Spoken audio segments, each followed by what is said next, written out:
New Glenn receives a key piece for its second flight. Jared Isaacman is donating millions to Space Camp, and we might have a time frame for Starship's 10th flight. Japan's Interstellar Technologies just raised a ton of money, and SpaceX is outfitting Pad 1 for engine testing. And are we about to be bombarded by the sun? My name is Felix, welcome to What About It, let's dive right in. New Glenn is steadily approaching its second launch attempt, with even greater stakes this time around. Following the rocket's initial flight, Blue Origin is gearing up for NG-2. This will be a pivotal mission designed to demonstrate the heavy lift vehicle in more ways than one. Central to this are 7 fully assembled BE-4 engines now prepared for liftoff, including a spare. The BE-4 operates on a blend of methane and liquid oxygen, a fuel pairing that Blue Origin started experimenting with in 2011. It provides superior efficiency and enhances reusability over conventional options. However, the primary reason why many are switching to Methalox is its clean combustion. If you want to reuse a rocket engine, maintaining clean combustion so that there is no soot buildup inside the engine goes a long way. While New Glenn's second test flight won't include astronauts or payloads, it holds immense significance. It's an opportunity to affirm the engine's overall design and strategic direction all at once. On top of all that, Blue Origin is attempting its second booster recovery. The first one was never seen again after the launch. This is another opportunity to collect data and attempt something that only SpaceX has managed to achieve so far. A soft landing of an orbital class booster on a drone ship after it went into space. Jared Isaacman just made one of the biggest donations in the history of Space Camp.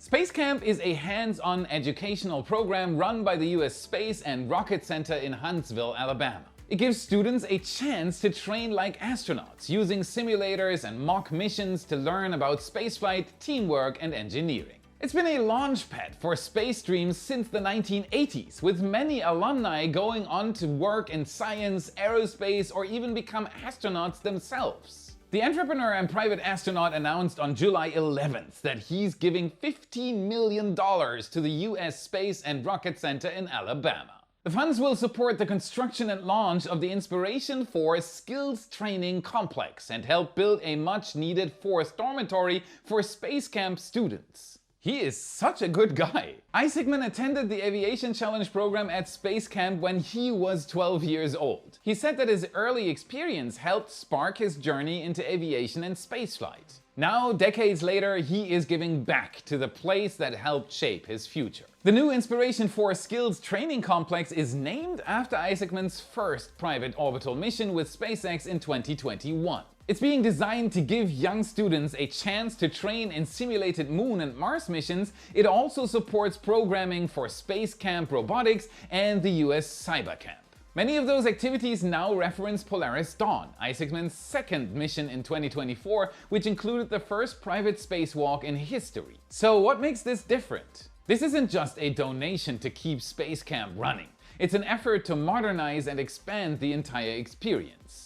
The new complex will enable Space Camp to conduct more advanced simulations and accommodate a larger number of students in state-of-the-art environments, directly connecting them with the future of space exploration. The Space and Rocket Center, which is a Smithsonian affiliate and the visitor center for NASA's Marshall Space Flight Center, is already a central hub for space education. However, this gift connects hands-on learning with real-world missions that kids have seen in headlines and on live streams. In the broader context, it's another example of how Isaacman is leveraging the wealth and visibility he gained through his company and private spaceflight to help shape the next generation of explorers. Way to go, Jared! While his path to becoming NASA administrator was cut short, his influence in space education is clearly growing. The Inspiration 4 Skills Training Complex is expected to open in time for the 2026 camp season. More funding is still needed for the dorm, but the momentum is already shifting. So if you know somebody who wants to donate, please tell them. Seeing your ideas turn into something real is a truly magical moment. And getting to this point just got a lot easier. Our journey started with our love for space and the desire to share it with other enthusiasts. We knew we had to find a way to turn our passion into something tangible, something others could proudly hang on their walls to celebrate history in the making. but we had no idea how to get started. And that was when Shopify came in and took us to the next level effortlessly. Shopify isn't just a store builder, it's a full tool set for creators. Meet the real game changer, the Magic Media Editor. If you ever had the wish to have your own design assistant at your side, look no further. I uploaded a simple product image and just like magic, it suggested backgrounds, polished up the lighting, and even generated new versions for me. Not only did it make running our Y-Print store feel effortless, it makes your e-commerce journey an addictive experience with amazing tools like the Live Viewer. It can show you how people explore your store in real time. This is way more than building a store, it is building momentum. It's time to capitalize on your ideas, big or small. Shopify is here to help get you started, and they really know what you need.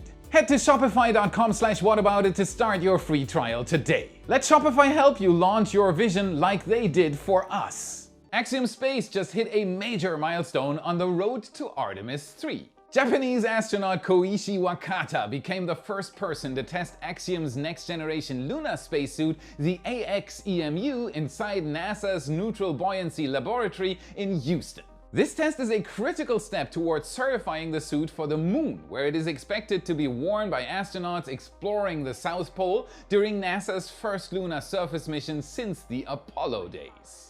The AX-EMU, short for Axiom Extravehicular Mobility Unit, is designed to provide enhanced mobility, thermal protection, and visibility compared to previous suits. After NASA attempted to develop the EMU for years and ultimately produced a subpar suit, Axiom took over and has been refining NASA's concept ever since. It's built to withstand the extreme conditions of the lunar South Pole, including deep shadows and freezing temperatures. Testing it underwater allows engineers to simulate the feeling of working in reduced gravity, helping verify the suit's safety and performance before sending it into space. Koichi Wakata brings over 500 days of spaceflight experience to the table, making him an ideal candidate to help validate the system. His trial marks the latest milestone in Axiom Space's growing collaboration with NASA, which includes both lunar exploration and plans for a commercial space station in low Earth orbit. This marks the beginning of a new chapter in lunar surface operations and one more step toward returning astronauts to the moon with gear designed for the next era of exploration. A new sunspot just rotated into view and it is already throwing sparks. This fast-emerging region known as Sunspot 4136 was captured on July 10th by French astrophotographer Philippe Tossy, crackling with magnetic activity. What he caught were dozens of what scientists call Ellerman bombs. These are rapid-fire mini-explosions in the lower layer of the Sun's atmosphere. Each one releases as much energy as about 100,000 World War II-era atomic bombs. Keep that in mind. Tossy used an H-alpha filter to capture the scene in Nîmes, France. An H-alpha filter blocks out nearly all sunlight, except for one specific wavelength emitted by hydrogen. And there's a lot of hydrogen on the Sun. This lets us see solar features like flares, prominences, and sunspots with incredible detail without being overwhelmed by the Sun's brightness. It is one of the many ways astronomers safely observe the Sun's surface and activity. His image shows these bright flashes popping like fireworks around a large sunspot that has already produced several M-class solar flares. Each one 100,000 nukes. Those are considered mid-level eruptions, but still strong enough to cause radio blackouts and satellite disruptions when aimed at Earth. M-class flares are about a tenth the strength of the most powerful X-class flares. That might not sound like much, but their extent is usually tens of thousands of kilometers. As large as Earth, basically, not as small as it might sound. This sunspot has already produced multiple M-class flares, and now that it's Earth-facing, the risk of exposure increases. That could mean disruptions to communications, GPS, or power systems here on Earth. Before we continue with Starship news, here is something you can do to help ensure that we can keep reporting these things. Hit the subscribe button to stay informed, like this video if it brought you value, and become a Y supporter for extra content. Secure your access to up to 7 picture galleries per week, satellite, helicopter and ground photos, and 3D animations, chat with me and gain more insights on the topic you love. The entire team is waiting for you, you rock! Now let's hop over to Starbase. The The situation at Massey's is improving massively. A Liebherr LR1300 was erected on Friday at the test site and will assist in the installation of new equipment. It is positioned just to the west of the methane ground support equipment. New aerial shots from RGV aerial photography show that nearly all the destroyed equipment in the area has been removed. That includes the damaged condensers and a few of the scorched vertical pipes. Teams have already broken ground for new construction in a few spots, and it's just a matter of time before we see new equipment moving in. On the far side of the site, we can see some equipment from the early booster cryo station lying in the dirt. Previously, this was next to the Block 3 booster quick disconnect stand. There's also a new area excavated near the nose cone test stand. This area was not heavily damaged in the Ship 36 explosion. SpaceX may be taking the opportunity to upgrade some nearby equipment. After all, the place is pretty quiet after the Ship 36 explosion, so why not just use the time?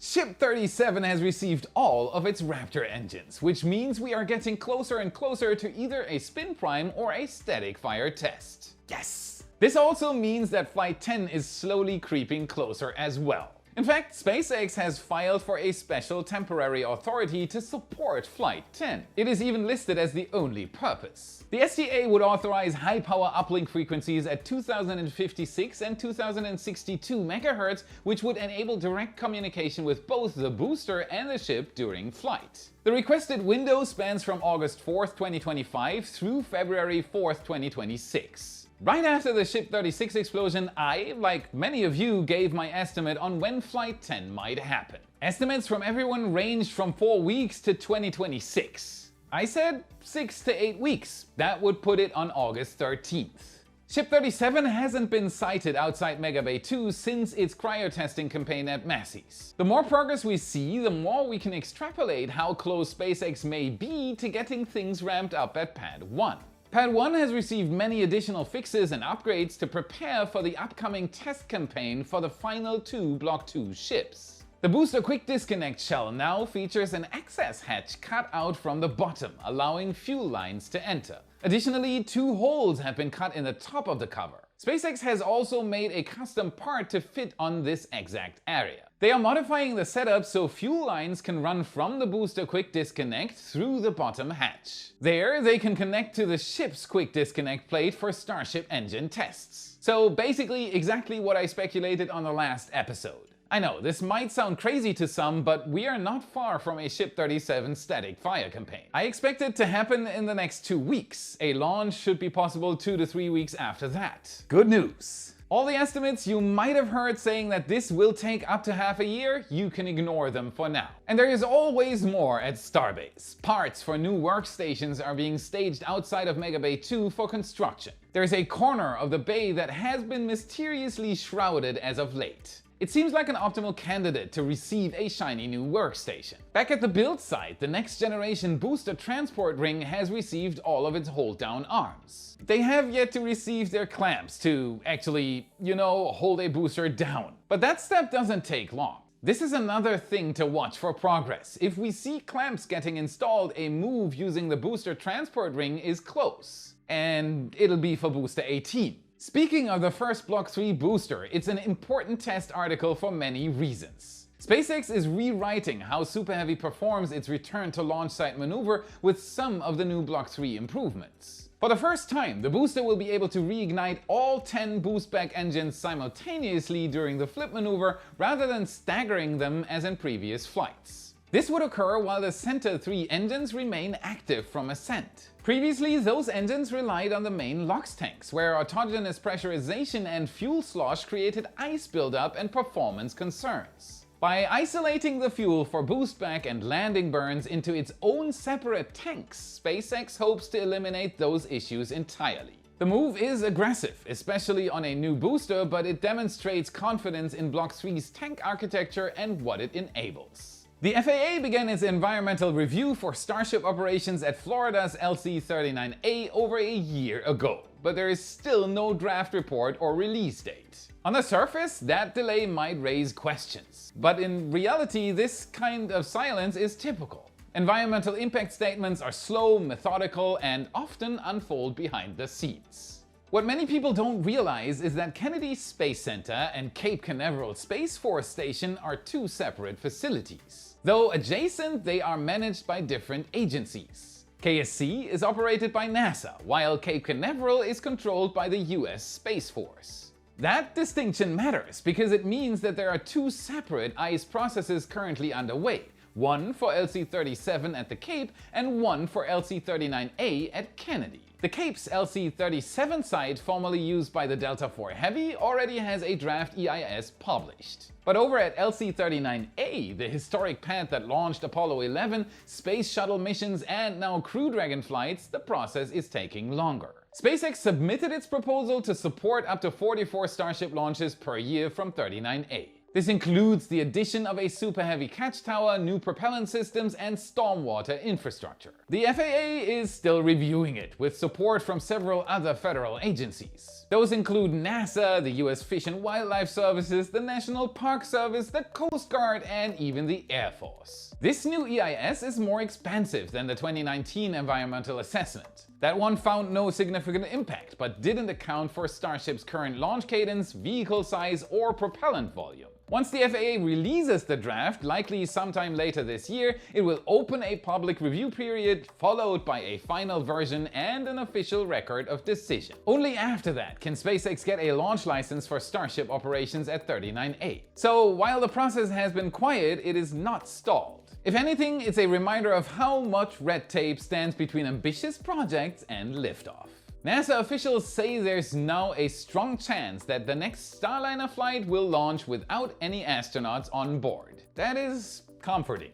After last year's crew test mission exposed problems with the capsule's thruster system and helium seals, Boeing and NASA are still working through a series of technical fixes. Still working. The agency had originally hoped to return Starliner to flight early next year with another test. But now they are leaning toward a cargo-only mission first to validate critical design changes before risking a crew. That's a good thing. I said that before. According to NASA, that potential uncrewed flight would help confirm fixes to Starliner's thruster dog houses, a set of enclosures around the vehicle's maneuvering system, which saw concerning thermal performance during the last mission. New materials for helium leak seals are also being tested, and full-scale thruster trials are already underway at NASA's White Sands facility in New Mexico. An integrated ground test that simulates multiple thrusters firing together is expected as soon as next month. That experience likely gave NASA confidence in Crew Dragon's past upgrades, and a similar approach could help build trust in Starliner's fixes. Meanwhile, the next crew rotation for the International Space Station, Crew 11, is targeting launch no earlier than July 31st. The flight will carry 4 astronauts from NASA, JAXA, and Roscosmos aboard a SpaceX Crew Dragon, relieving the Crew 10 team that's been on the ISS since March. But there is growing uncertainty around how long these missions will last. NASA is evaluating whether future flights might stretch from the current 6-month duration to as long as 8 months,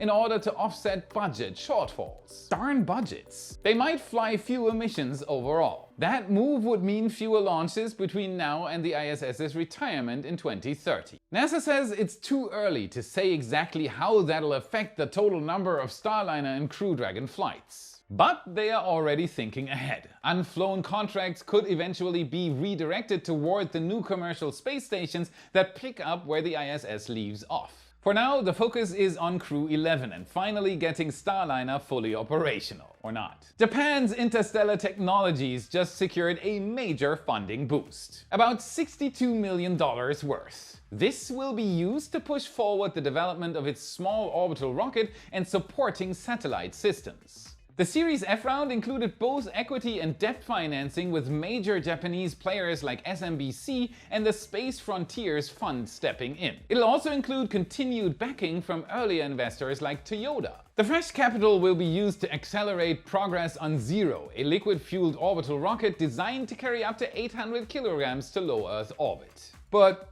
Why am I even mentioning this small rocket? It is a major leap from the company's earlier Momo suborbital vehicle, positioning Interstellar to become Japan's first private company with an orbital class rocket. There you go. This move to private rockets is happening everywhere, and Japan is no exception. The company is also preparing new manufacturing facilities and expanding operations at the Hokkaido spaceport, its primary launch site. While the government has long relied on larger players like Mitsubishi and JAXA for institutional launches, Interstellar's model is quite similar to SpaceX's approach. That includes not just the rocket, but in-house propulsion, launch systems, and satellite buses. Japan's space strategy aims to scale up to approximately 30 launches per year by the early 2030s, blending public and commercial missions. In comparison, last year, Japan attempted 7 launches, of which 5 were successful. And with mounting interest in new commercial stations and small-sat constellations, having a domestic launcher like Zero could help Japan stay competitive and independent in a shifting global launch market. Interstellar's next big milestone? Launching Zero for the first time with an orbital flight targeted for 2025.